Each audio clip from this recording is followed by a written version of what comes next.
Magandang umaga mga ka-happy hour. Narito ang mga balita para sa MBC TV Network News Update, 11 AM edition. Inflation sa Pebrero 2026, nasa 2.3 hanggang 3.1%. Inaasahan ng Bangko Sentral ng Pilipinas na mananatili sa pagitan ng 2.3 hanggang 3.1% ang antas ng inflation para sa buwan ng Pebrero 2026. Ayon sa BSP, maaaring magdulot ng pagtaas ng presyo ang mas mahal na bigas at isda, mataas na presyo ng produktong petrolyo sa loob ng bansa, at pagtaas ng singil sa kuryente sa mga lugar na sineserbisyuhan ng Meralco.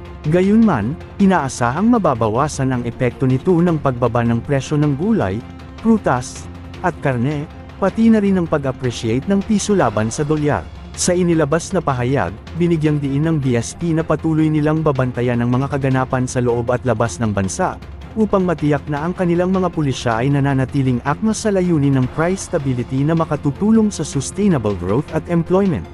Noong Enero 2026, naitala ang inflation sa 2.9%, mas mababa kumpara sa 3.4% noong Desyembre 2025, dulot ng pagbaba ng presyo ng ilang agricultural products. Samantala, ang piso ay bahagyang lumakas sa unang bahagi ng Pebrero, na nakatulong sa pag-absorb ng ilang imported inflationary pressures.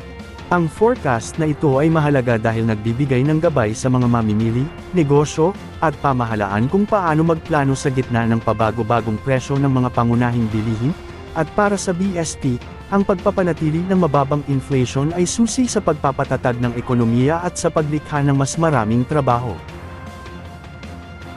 Sa iba pang balita, piso na dagdag sa presyo ng produktong petrolyo, nakaambo sa susunod na linggo. Inaasahang tataas ang presyo ng mga produktong petrolyo sa susunod na linggo, ayon sa Department of Energy nitong Biyernes. Batay sa 4 na araw na Mean of Platts Singapore Trading, tinatayang magiging ganito ang galaw ng presyo ng kada litro. Mahigit kumulang 1 peso and 10 centavos ang itataas sa gasolina, mahigit kumulang 50 centavos ang itataas sa diesel, at mahigit kumulang 90 centavos ang itataas sa kerosene. Ayon kay Rodela Romero, Assistant Director ng DOE Oil Industry Management Bureau, ang inaasahang pagtaas ay dulot ng tensyon sa pagitan ng Estados Unidos at Iran. Dagdag pa niya, nagpatupad ang US ng panibagong parusa sa 12 tanker na nagdadala ng Iranian crude kasabay ng malawakang military buildup sa Middle East, na nakaambag sa pag-angat ng presyo ng petroleum products sa pandaigdigang merkado.